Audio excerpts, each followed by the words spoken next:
Hey, I'm Susanna Rodriguez, and welcome to the TalkativeChic podcast. Today's guest was my friend Mark Taylor. He is a writer and a very smart individual. We talked about his writing for the Trib and other freelance writing that he's done in the past. And we also talked about his book that he's trying to get published. It was a great conversation. Thank you so much for listening. Please hit the subscribe button, hit the like button, comment, and hit the alert button for future notifications. Thank you so much for listening and participating today. Have a good one. Bye.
So today's guest is Mark Taylor. How you doing, Mark? I'm swell. I know Mark because he's my neighbor, funny enough. And we've had little get-togethers with the neighbors and all of that. So we've gotten to know each other. And I have mad respect for the fact that you're a writer. So how did you get into writing? And when I say he's a great writer, I mean, even his Facebook posts, they're just so eloquent. I always read them and I'm like, wow, I wish I had that eloquentness. And I have a respect for writers because I'm a talker. And it's hard for me to discipline myself to sit down and write, even while I'm doing comedy and stuff. It's just kind of I've got to write. So how did you decide to be a writer? When did that come about in your life where you're like, this is what I want to do? Well, I was in third grade. I think I was in third grade. Maybe it was fifth grade. And I'm the oldest of five boys, and we were all sitting around at the dinner table. And my mom, usually once she set something down, she had to pull it back real quickly, or she'd get stabbed by multiple forks. Yeah.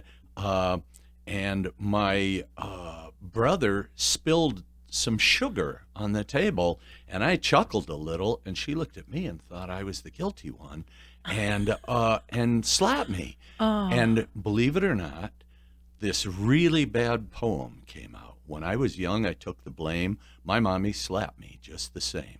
When I had aged, I took the rap. She came across with another slap.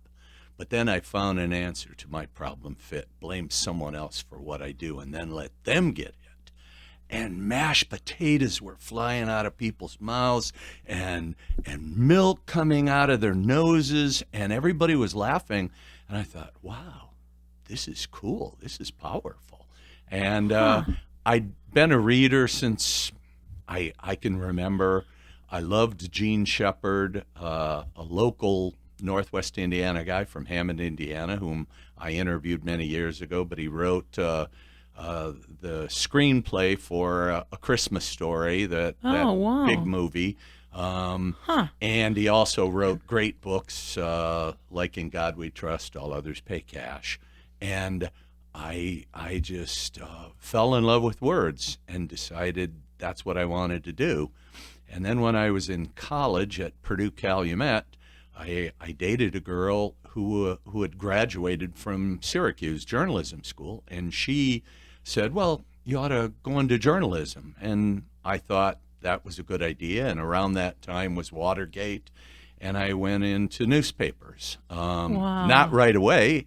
I studied that at Indiana University, and then I failed the typing test and decided I'll try something else. So I was in public relations, I was a steel worker, I was a waiter, I was a wine salesman, and I was really pretty bad at all of them.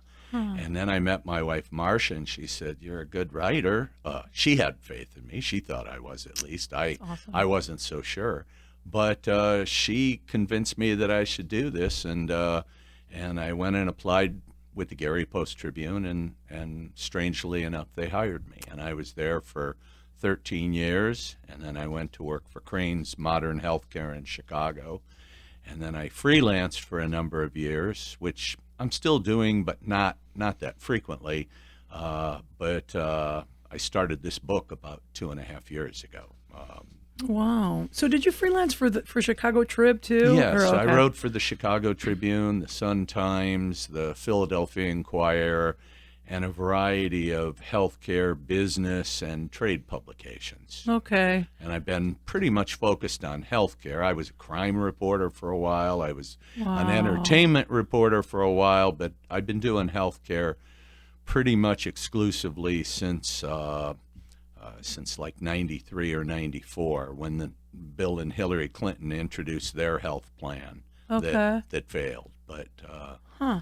Interesting. So, of all your interviews, I mean, I know there's been a lot, but of all your reporting and interviewing and everything, what's been the most interesting one, or one that you can look back at? And you're well, like, I've interviewed a lot of interesting people. Bill Clinton was probably the most charismatic person I ever interviewed, wow. and he was amazing. He had this ability to come into an interview and seem to have more questions about you than you did about him. And it's Huh. like, wait, I got all these questions to ask you, Mr.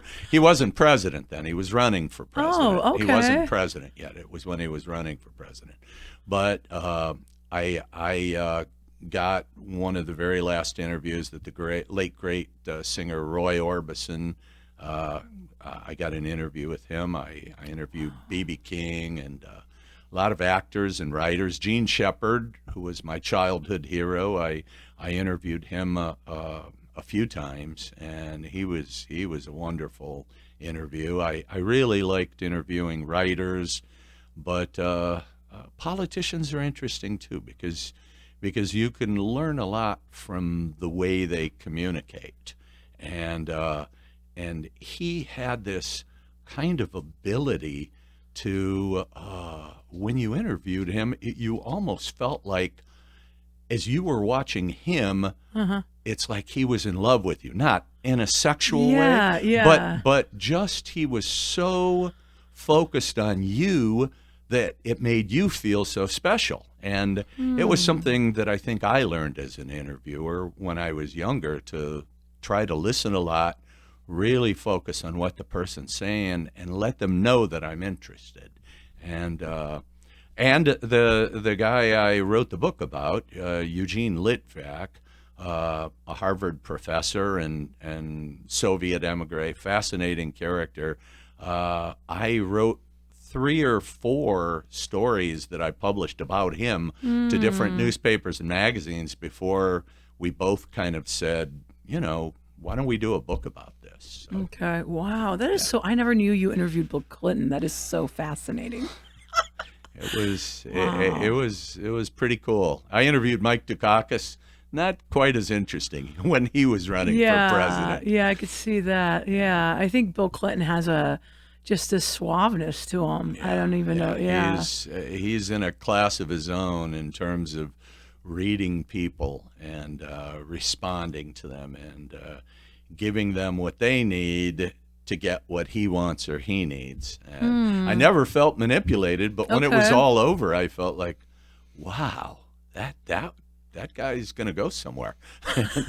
He did. And he did. Yeah. Yeah. I think, unfortunately, I mean, yeah, I think you kind of have to have that as a politician, right? I mean, you can't be this kind of dull, like, or a different personality that doesn't connect to people. I think likability is so huge with it. We had one here in Northwest Indiana, where I live, where Susanna lives, and his name was Robert Pastrick, and he was probably the most fascinating local politician I ever met.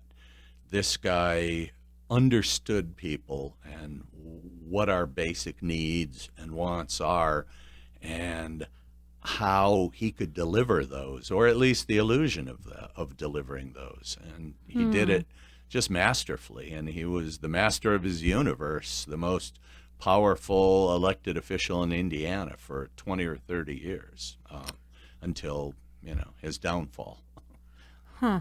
I don't know enough about him. I mean, I think I've seen signs, but I guess when you say downfall, do you mean like he wasn't elected anymore? Or I don't know the story. He wasn't elected anymore, and there was there were allegations that I'm trying to remember. It was probably 20 years ago, some kind of illegal scheme that he was connected with relating to people. The Northwest Indiana politicians seldom disappoint in that almost all of them at some point end up going to prison, getting indicted, or getting enough allegations against them that they either don't run again or they disappear. That's interesting because we've seen that a lot in Chicago. I've always thought it was just Chicago, not really Northwest Indiana. But I should pay more attention to local politics. There's a plaque at the Lake County Government Center in Crown Point,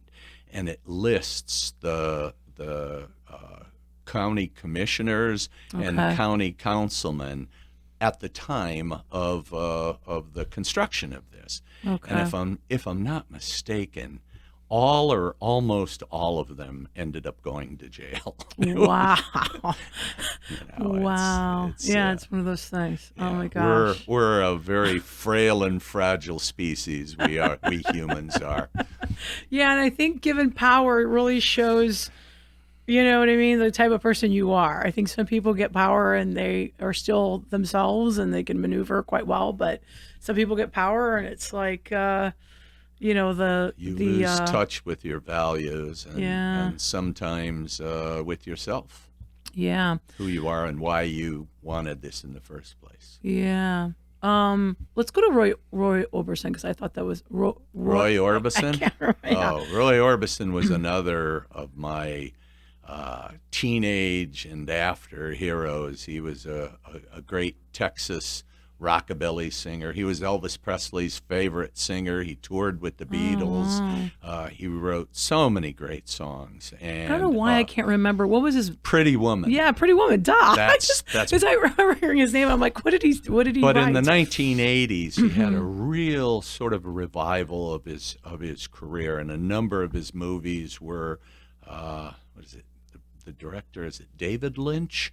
Who made like Blue Velvet and some of those movies. Roy Orbison's songs were a big part of these films. And so he started touring again, and I got lucky enough to interview him up at the old Riviera in Chicago watched him perform, and he was amazing. I think Depeche Mode might have opened for him. So this is going back a few years.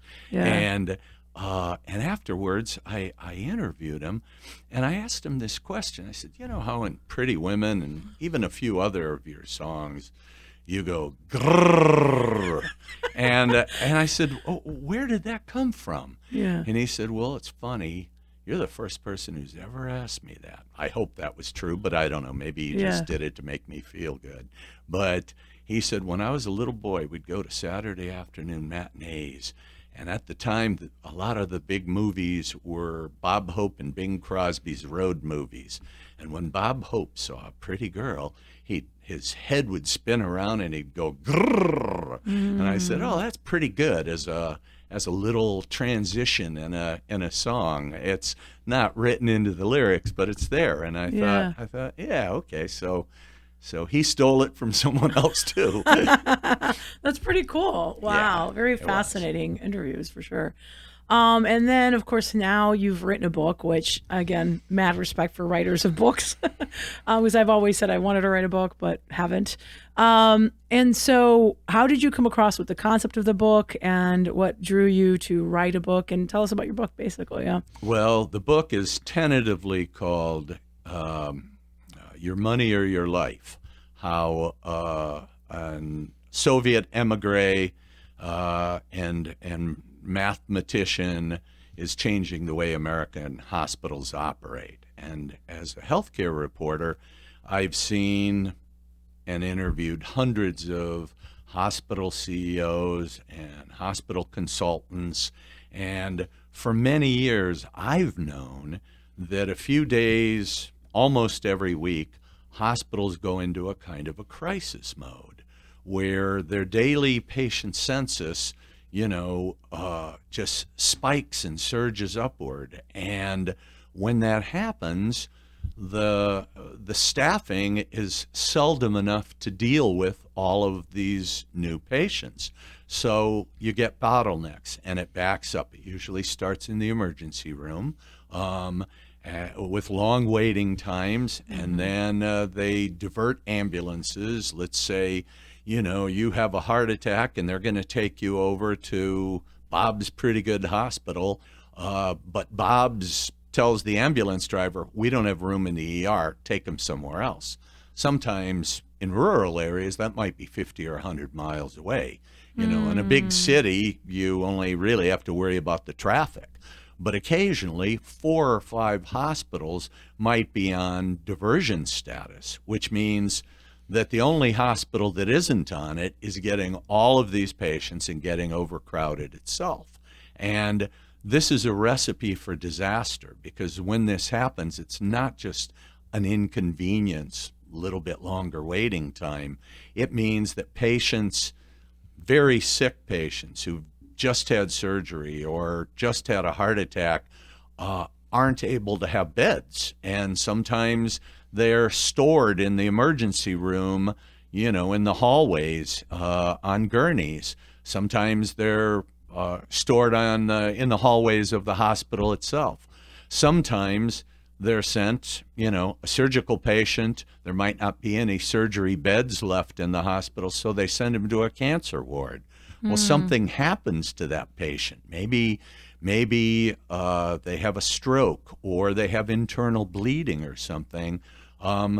Those nurses there aren't trained to care for or recognize those signs in the same way that the nurses in the surgical ward are trained. And so bad things happen, medical errors, mistakes. Nurses that typically would care for 4 patients in an intensive care unit, and that's a lot of patients. These are the sickest of the sick. And all of a sudden they've got 8 or 10 patients they're caring for. Well, you only have 2 arms. You only have the same number of minutes and hours that everyone else does. And they make mistakes. Under stress, we all do. And doctors and nurses do this. Problems occur. For decades, when this happened, hospital CEOs just attributed it to the gods. It's the fates, who knows? Maybe there were more accidents, more shootings, something like that. They typically blame it on the emergency room. But it's not the emergency room, it's the hospital itself and how it schedules its surgeries in their operating rooms, not their emergency rooms, but their operating rooms.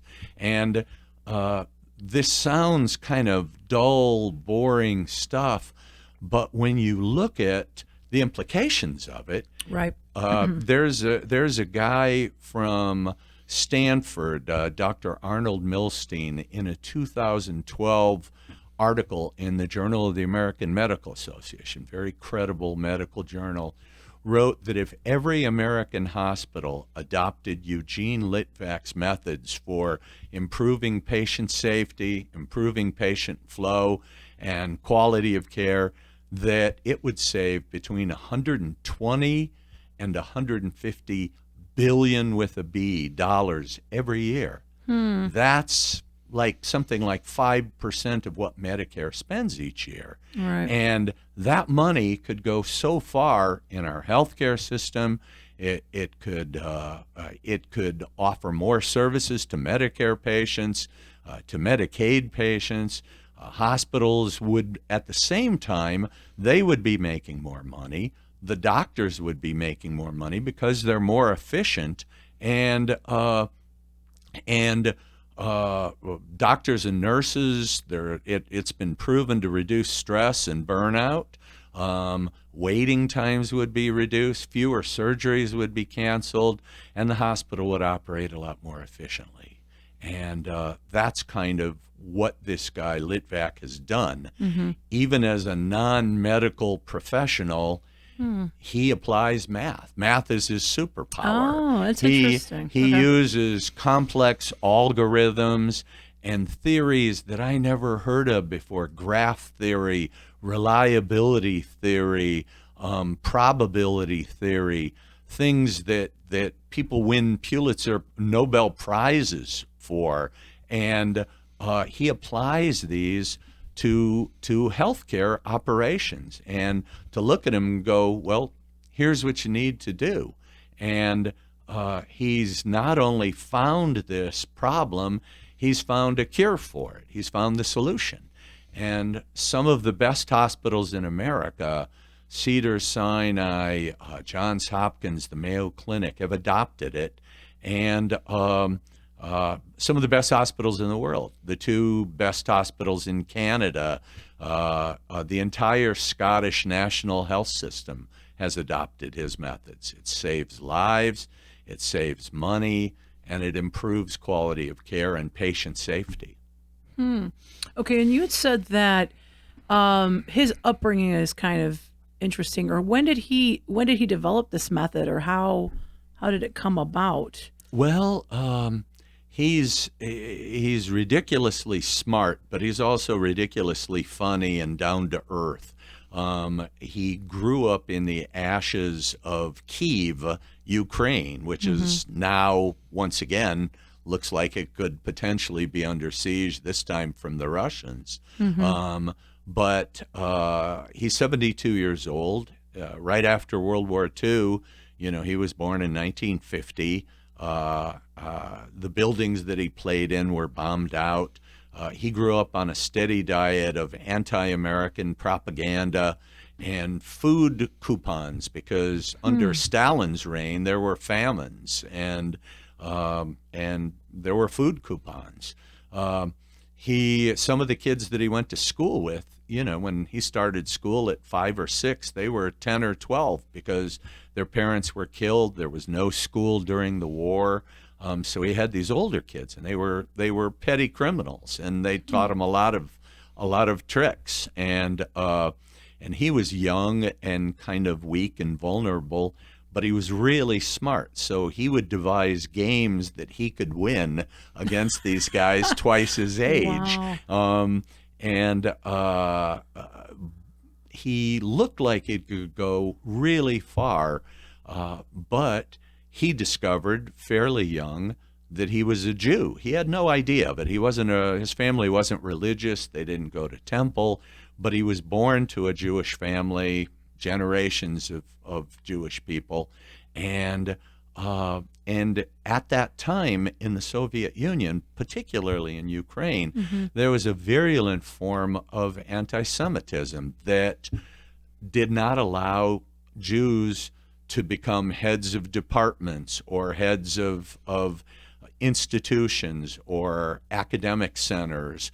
They could never do that nor were they allowed entry to the best universities. And he was turned down, even though he got great grades and everything, and he passed everything. There were people who were charged with keeping Jews out by giving him trick questions. Everything rides on this trick question, and kind of like in Monty Python, with the question they asked when they were crossing over the bridge, and they asked him this question. He said, "Well, what do I know?" And he had no idea, and he wasn't allowed to enter. Well, it didn't stop him. He became one of the country's best known applied mathematicians. He rose to become like second in charge of this institution in Kyiv, and his math research was being adopted and published around the world, including he was invited to the United States by no less than Claude Shannon. And Claude Shannon was a seminal figure he's called the father of information theory. Computers wouldn't exist without it. He collaborated with Alan Turing on the British mathematician and genius who devised a cure for a way to break through the Nazi Enigma machine. They broke the code-making machine for the Nazis. Claude Shannon was at MIT, and he thought Litvak was brilliant, and he invited him. And Litvak went to his bosses and said, "I've been invited to Boston, to MIT." And his bosses said, "You can't go." Oh, wow. Well, why not? Well, you're a Jew. If you go, you won't come back. And he had no intention of that.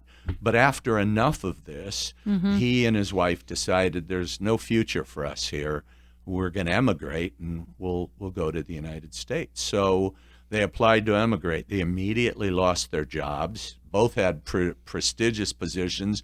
Both had PhDs, and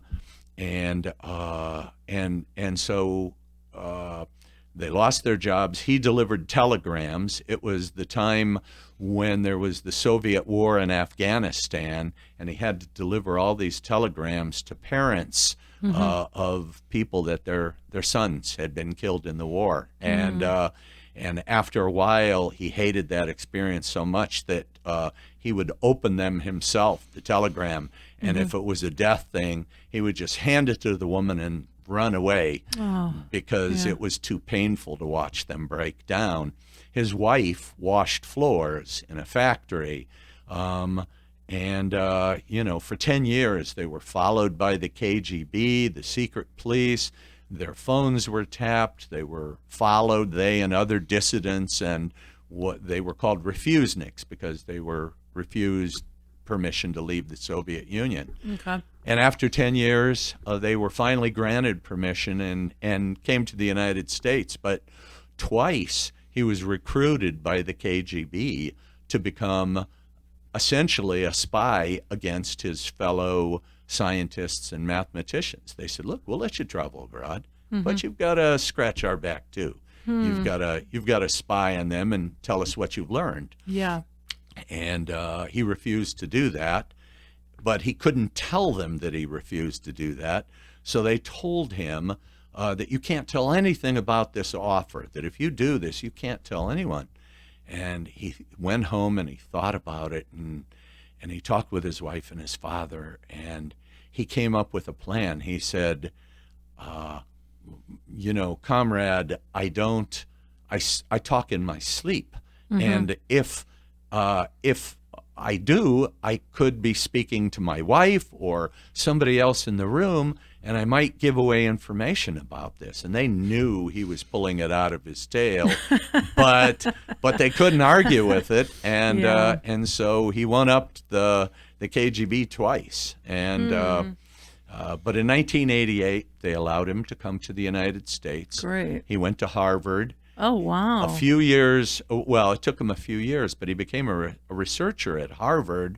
And after a year or two, he discovered a test that was faster, more accurate, and far cheaper than existing tests to determine the presence of the HIV virus. Oh, at the time, wow. in the 80s, AIDS was killing people all around the world and a lot in the United States. And he found a way to test for this, to test large numbers of people more accurately than the existing tests. And he learned a very valuable lesson.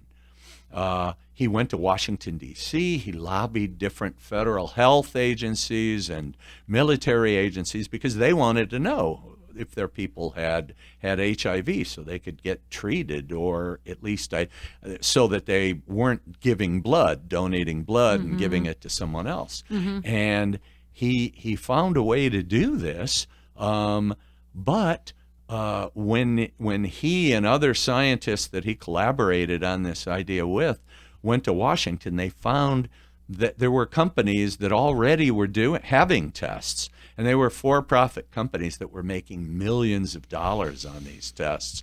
And his system, it was very cheap, and it was easy to do, and it was even more accurate. However, he went up against a large healthcare bureaucracy that had a big vested interest in preventing his work from being widely known. So Israel adopted it, a few other countries adopted it, a few states, including North Carolina, adopted it at the time, and I think one of the branches of the military might have adopted his system. But it didn't get widely known or distributed just because the big drug and testing companies shut him down. And that kind of prepared him for the kind of institutional intransigence that he's been facing for the last 20 years in the hospital industry, because he's been doing this for a while, and he's been enormously successful in the hospitals that have adopted his system. But there are 5,000 American hospitals, and there are probably only 100 acute care hospitals, maybe less, that have adopted his system. And the reasons that it hasn't been adopted are kind of sad and kind of predictable.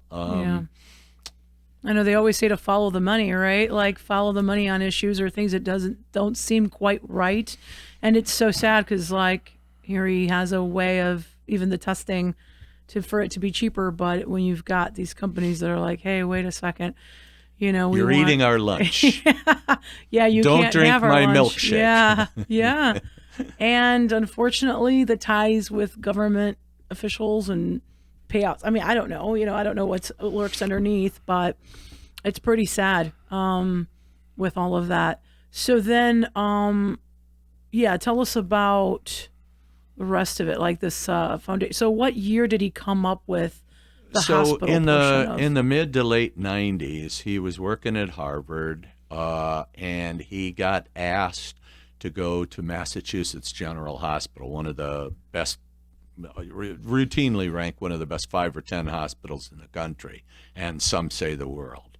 And they were having a problem in one of the departments, and he took a look at it and studied it and asked a lot of questions, got some data, and came up with some conclusions that he found that he could save money and make it more efficient within this department, and it was operating more efficiently, which had all kinds of benefits. And so he started looking at making presentations and talking to other people in the industry, and he started teaching classes about this system at Harvard. And he made some very powerful friends in the healthcare world, Harvey Feinberg and Don Berwick, to name a few, who were legends in the public health and healthcare quality world. And they think he's a genius. And he started doing this for other hospitals that would bring him in. He would study their data, their patient data, their quality data, their scheduling, and he would come up with solutions that people said, we didn't think it was possible that this could happen. And we thought this was some kind of a quirk of fate, that we were having all these rushes of patients 1 or 2 days a week.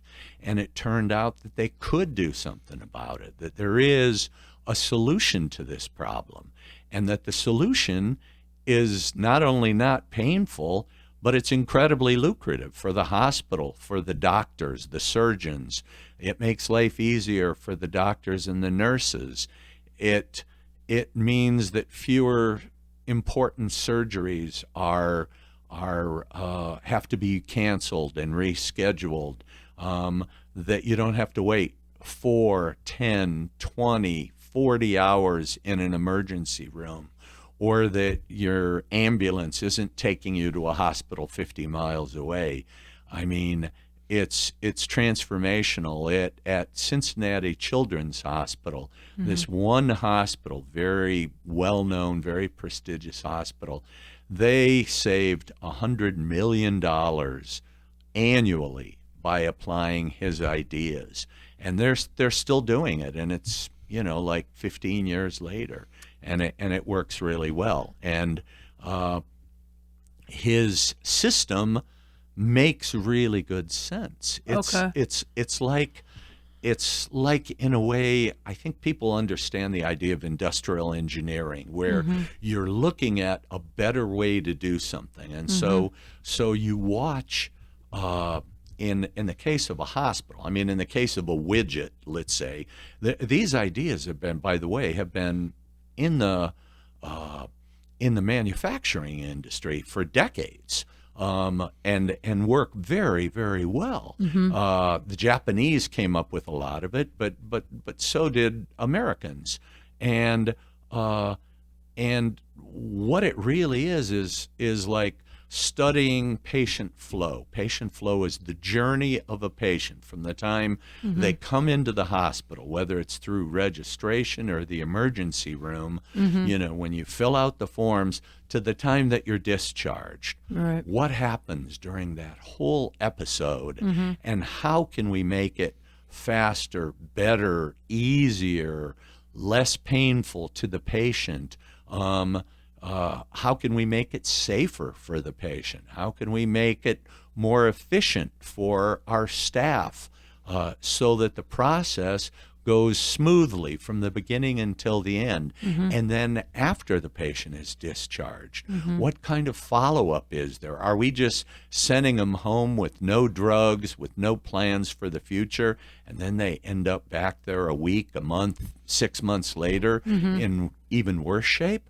Or is there a way to do this that's more efficient and better for all the parties concerned? And that's kind of what Litvak came up with. He studied the patient flow. He studied the way the hospital staffs, the equipment that they have, the scheduling that they do, all really mundane, boring stuff. Right. But in the end, when it changes and it all works out, it's kind of remarkable. It's kind of like Moneyball in a way, the great book by Michael Lewis that was made into a good book about baseball, where you had this guy with the Oakland A's, and he was selecting players based on science, not just because, he's got big biceps, he ought to be good at this. He's fast, he's going to be good. He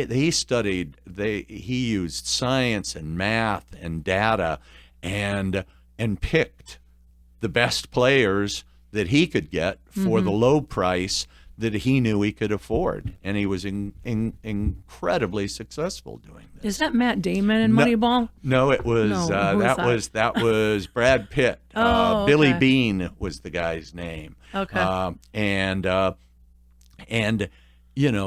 The process is kind of mundane. Yeah. It's the result that's remarkable. Right. And he's done this around the country and around the world at some of the best hospitals, and not just in hospitals. There was a clinic in New Orleans, and after Katrina, this clinic, it's a community health center. I don't know if you're familiar with them, but community health centers offer to treat anybody who walks in and charge them based on what they can pay. So if you don't have insurance, you can still go there. Yeah. And if you make very little money, instead of paying $30 or $50 for your doctor visit, maybe you pay $5 or $10. Yeah. And they deliver really great primary care services. And this clinic was in a public housing complex in New Orleans, and it was teetering on collapse. Red ink. They were going to go under. And someone told the head of this clinic about Litvak. And Litvak had only worked with hospitals up to this point. But he said, Dr. Litvak, we need you. We need help here, because we're going to go under, and thousands of poor people depend on us, and they'll have nowhere to go. And so Litvak sent down a team from his offices. They studied it, and by making a few small changes, this clinic that was losing money, bleeding money, turned it around, doubled the number of doctor hires that they had working there, it increased the number of patients they could see, and actually became profitable. And the extra money that they got from their improved operations and revenues enabled them to set up other clinics that they could staff and meet the needs of the poor and disadvantaged and vulnerable populations that they serve in New Orleans. Yeah. So it's an incredible success story, Yeah. not just in hospitals, but there are thousands of clinics like this around the country. And if those clinics adopted this, that would improve our healthcare system. Yeah. And nursing homes, physician offices, a variety of settings this could work in, and save many lives and improve the quality of care while at the same time saving a lot of money. That's really impressive about the community health service, because I would think that's probably the services that close down the quickest, right? Because if they're factoring, going by people's income, and then if they can pay, and if they do pay, where, these big hospitals, obviously, if you walk in with a Blue Cross Blue Shield, a United Healthcare, I mean, they are happy to see you. You're welcomed with open arms. Yes, they are very happy to see you. And I mean, I've always had thank God, I've always had a decent job with decent insurance, and I feel it. I feel it even when I go. They're like, "Oh, great, yeah, you got the Blue Cross. What other testing do you need? Like, what else can we do for you?" And then I know friends that have Medicaid or a form, and they're like, I can't get anybody that can accept this Medicaid, and then now I have to go to South Bend to get like a colonoscopy. I mean, they're like, well, hospitals, it's crazy. Hospitals are required. Hospitals that accept Medicare are required to treat anyone who walks into the emergency room with a bona fide emergency. Okay. What they're not required to do is any follow-up. So somebody comes in, has a heart attack, has to spend time in the hospital. They do that. Right. But then when they send you home, you don't have the drugs that are going to keep your cholesterol low or control your blood pressure or your diabetes. They don't have to see you the next day or the next week in the hospital. Yeah. And as a result, it becomes kind of like this vicious cycle of people coming in and out of the hospital. Right. And it happens, sadly, for some people until they die. Yeah, they're on that little squirrel cage where you're just going in circles on it. Yeah, it makes sense, because they were always like, go to your primary care physician. But if you don't have the money to do that, and that's why you went to the emergency room, because they have to see you, then you're kind of stuck. Did he?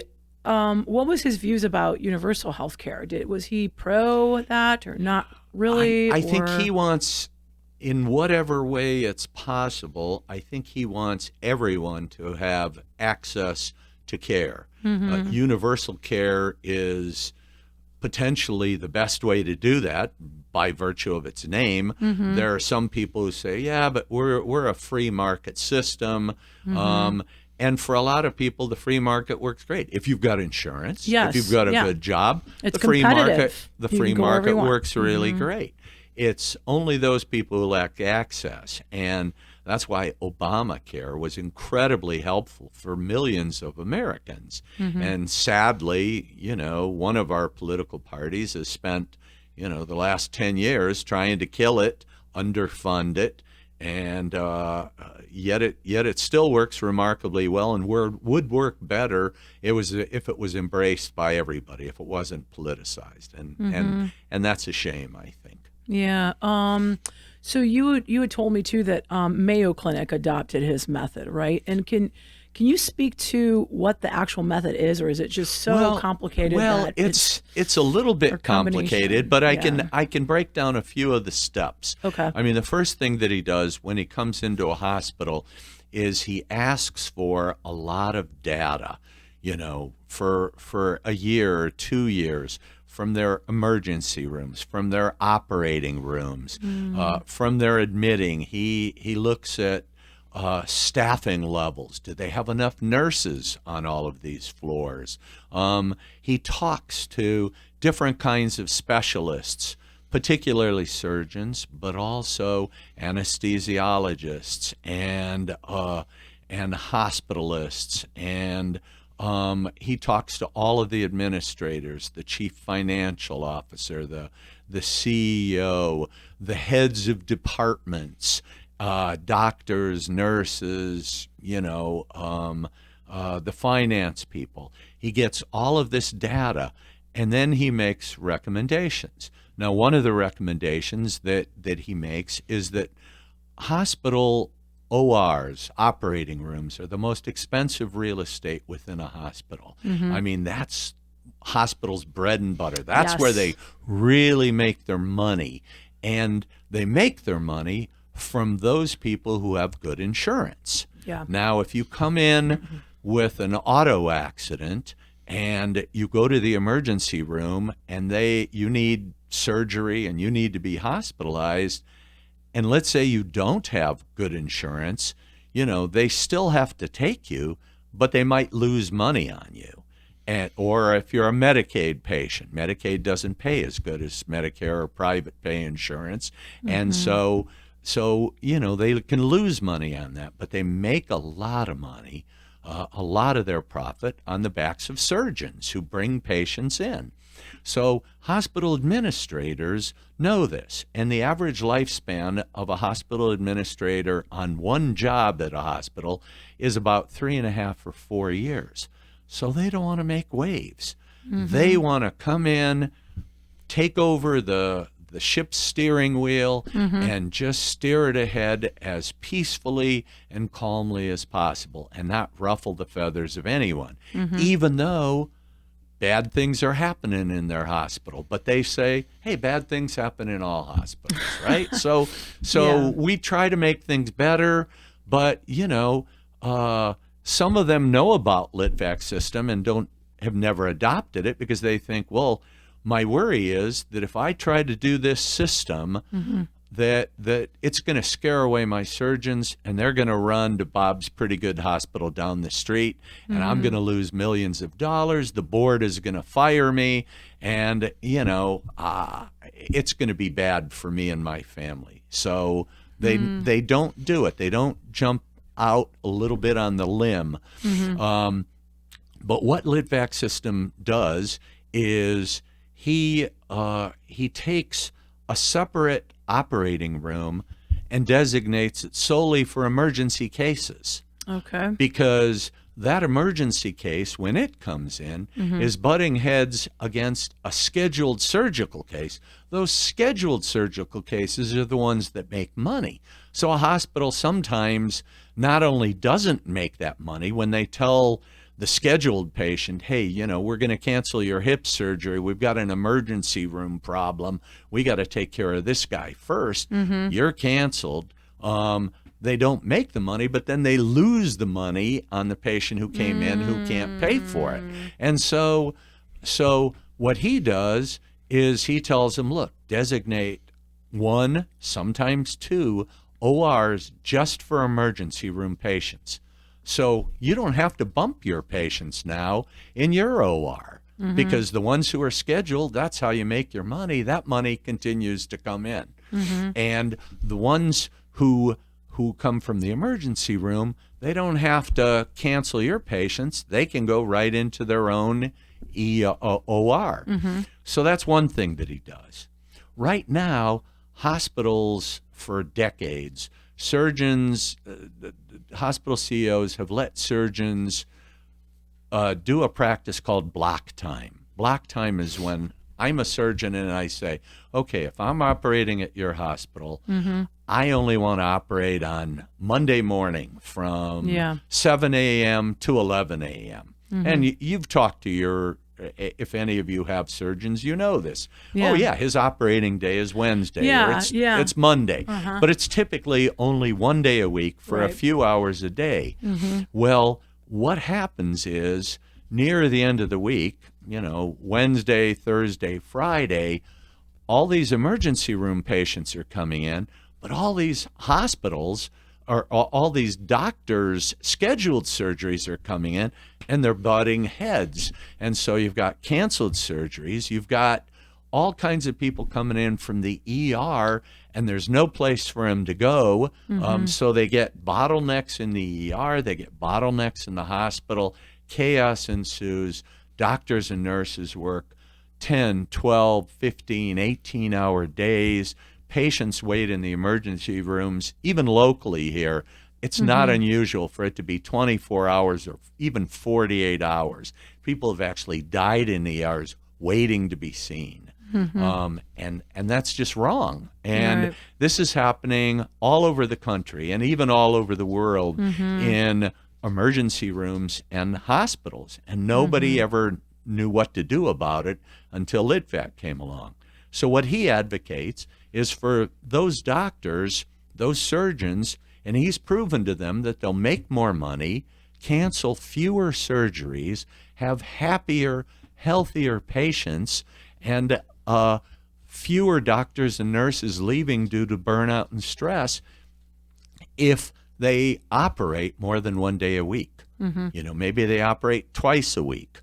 And even some hospitals have said, well, okay, what if we operated on Saturday and Sunday?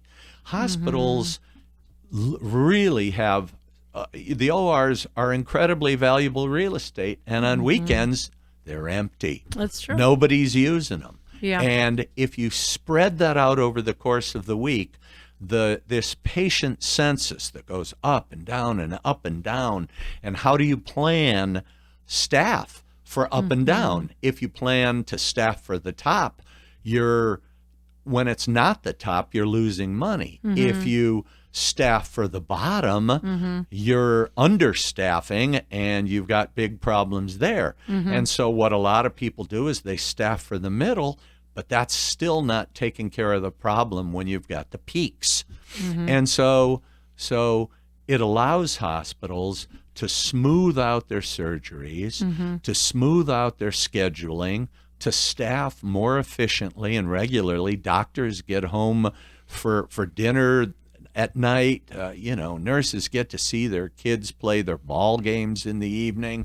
It's a happier, healthier way of doing business. He looks at schedules and tries to find ways to make them more efficient so that you don't have somebody working 18 hours one day and then they get sent home early the next day because there's no business. And so essentially he's using math in healthcare to improve patient flow, quality of care, which results in higher quality and better or more improved patient safety. It's interesting when you were talking about surgical rooms, because I used to work at a hospital, and I won't say who because, but yeah, surgical room and surgical space was probably one of the most coveted thing, and I used to book surgeries and then you know what I'm talking about. Yeah, totally. It was just for one department, but I mean, that doctor had that room, and it didn't matter if it was empty. That was his room, and other people would be like, well, he's not in today. Can I use it? Yeah, no, that's his time. Yeah, that's his room. That's what he's doing. And it was so possessive and kind of and then if the scheduling went wrong, we were told, well, actually it was a computerized system, so I'm sure things were already placed in. If somebody was going to come do a hysterectomy, it had that length of time or whatever. But if it didn't work to that effect, or if the doctor took longer, it would just mess up everything. And scheduling was probably one of the biggest things at a hospital system. I mean, even a clinic, overbooking doctors, not having enough nurse staff, whatever. I mean, it's just such a problem. And it's just interesting, because I don't know if Mayo Clinic is in the top 10. I mean, I know it's up there. It's always got to be in in the top 10, right? Yeah. Johns Hopkins, another of the Okay. hospitals that he has worked with, is in the top 10. The two best hospitals in Canada, he's worked with them. One hospital alone, Ottawa Hospital, estimated that they saved 40 lives a year by adopting Litvak's system. Well, that doesn't seem like a lot. When you consider, though, that there are 5,000 U.S. acute care hospitals, I mean, who knows how many patients die unnecessarily? There are estimates it's between 250,000 and 500 or 400,000 patients a year die unnecessarily due to hospitalizations, either during the hospitalization or after that. There's a case about this kid, and I'll keep names out of it. There was litigation involved, and frankly, the family won the litigation. And the mother of this boy, he was like a 15-year-old kid who went in for a fairly routine surgery to correct a condition that's sometimes called, it's a concave chest or chicken chest, where the bone sort of protrudes a little. I heard and, about that. you know, guys get ribbed a lot who have that. So he was having this done, and he went in, I forget if it was, I think it was a Friday, either a Thursday or a Friday, had the surgery. But over the weekend, his family discovered something that a lot of this was a very well-known Southern children's hospital and an academic medical center. So it was associated with a medical school, a university, a children's hospital. And the surgery seemed like it went well, but the hospital was overcrowded. It didn't have a surgical recovery room to send him to. So I forget whether they sent him to a cancer ward but it was another ward, and the nurses there didn't recognize the problems, the symptoms he was having post-surgically. And he kept telling them, and he was losing color. He had internal bleeding, but none of this was diagnosed because over the weekend, and this is true in a lot of academic medical centers, the top surgeons and doctors aren't there. The resident physicians are there. Yes. And residents are doctors. They've been through medical school, but they're completing their residency, so they don't have the same level of experience the way, a full certified physician does. And so they were manning the hospital over the weekend. And as this kid was slowly dying, they completely ignored the symptoms. They didn't recognize him. And the nurses didn't recognize him. And the mother and father are going, what's wrong with my son? You know, he's not talking. He's losing color. You know, he doesn't feel good. I forget. He might have been vomiting in that. And by Monday, when the regular professional staff was there, the full physicians, trained physicians came, they said, this guy's dying. And but they were too late. He'd lost, several quarts of blood, and he ended up dying. And Litvak cites this as the kind of a case. How often does that happen every year? And is it really ever reported all the time? In this case, the family was really paying attention, and they filed and won a malpractice lawsuit, a negligence lawsuit against this hospital. But they didn't want the money. They started a foundation, and the hospital agreed to help them. And they went to the state legislature to get a bill passed that would try to prevent situations like this from happening again within that state. And it's in the book, and everybody's identified in the book, but I didn't want to expose you to any litigation. Malpractice is really, it's a touchy subject, but I mean, as you'd mentioned about these block times, that's one of the core problems is some doctors will go on vacation and they won't tell the OR booking staff that thinks that they're booked for, they've got that block time booked, but there's no patients coming in. And it's extraordinarily inefficient, but it also causes problems later on when all those patients are coming in, as well as the emergency room patients, and there's no place to put them all. And bad things happen in hospitals when chaos ensues, stress, burnout, etc. Overtiredness, all of so that. That's kind of what he does, what his solutions are, and they've worked. No one has come up yet to disprove them, and his research has been published in the best American and international medical journals, the New England Journal of Medicine, Health Affairs, Journal of the American Medical Association, and a lot of specialty, surgical publications and anesthesiology and emergency room publications. His system works. It's been tried and proven, and it should be adapted by every American hospital. But it's not going to happen until there's some kind of a public outcry, until there's some kind of a grassroots movement, and we don't really have that for patients in the United States. Every other constituency, doctors have the American Medical Association that lobbies for them. Nurses have the American Nurses Association that lobbies for them. Hospital executives have the American Hospital Association and the American College of Healthcare Executives. Everybody's got a constituency lobbying for them, getting them more money, getting them more attention. Patients don't have that. We are at the mercy of a healthcare system that takes our money and sometimes takes our lives.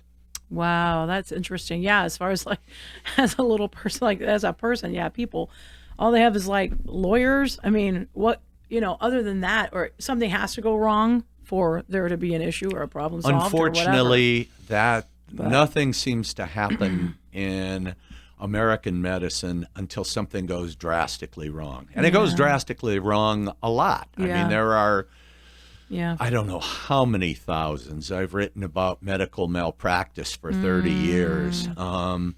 And some terrible things happen. Now, that's not to say that's the rule. It's still the exception. Most doctors are very competent, but people make mistakes. And they make mistakes most often when they're stressed and under stress, and when they're burned out, and when they have too many patients to look after and not enough time or help. And when that happens, bad things happen. So another interesting point about this conversation, we're going to wrap it up in a little bit, but so you want to get published, right? You want to get your book published. So. Oh yeah. And it's been, you've been trying. It's been a Herculean task. First came COVID, and the publishers weren't returning phone calls at all, but I'm an unknown. If I were a celebrity, I'd have a book contract in 5 minutes. For sure, and it wouldn't even have been an important subject. It wouldn't have to be. Raisins. Could be my diet. Could be how my intestines are working. Let's put a camera down there, Mark. But sadly, I'm unknown, and I don't mind being unknown, but I wish I were better known now, because I think it would make the finding a publisher and an agent a little bit easier. Dr. Litvak is incredibly respected and well known by a small number of people, but not widely known. And that's part of the problem. This is also a book that publishers aren't really sure what to do with. It's a compelling story. He's lived a fascinating life. He's a colorful, brilliant character who's done he's an American success story, and it's a uniquely American story of an immigrant who comes to our country, studies something, becomes really good at it, invents a better mousetrap, and finds a way to do something that saves money and lives and so many good things. But the problem is, he doesn't have a $1 billion pharmaceutical company or a $1 billion testing company or hospital company behind him. Yeah. He's kind of out there on his own. So he writes studies that are peer-reviewed and run in the best medical journals in the world, prove that his stuff works. Hospitals that have adapted it, that proves that it works. Everything he says is true, but it's kind of like he's still a voice in the wilderness. And it makes, I think, for a compelling book and a great story, but it's something that hospitals should be adopting all around the country and all around the world. And they're just not in the numbers that are needed to make an impact on our healthcare system and really improve the quality of care. And not just in hospitals, but in clinics and nursing homes and other healthcare settings that could make our healthcare system work better, cheaper, and more efficiently. Yeah, well, I love that you're passionate about this subject, and it's amazing that you've written a book about it. And I hope that somehow maybe this podcast will help you get published, and hopefully reach I out hope to so. a bunch Any of people. agents or publishers out there listening, Yes. call me. His name is Mark Taylor. He's on Facebook. Susanna can put you in touch with me. Yes, definitely. Thank you so much for your time. It's been a joy talking to you, and thank you so much for coming on It was the podcast. a lot of fun. It was a big journey walking across the street. nearly tripped on the ice. I'll probably get wet on my way home. You're right. All right. Thank you, All Susanna, right. for Thank having you me. so much. Sure. It was fun. Bye-bye.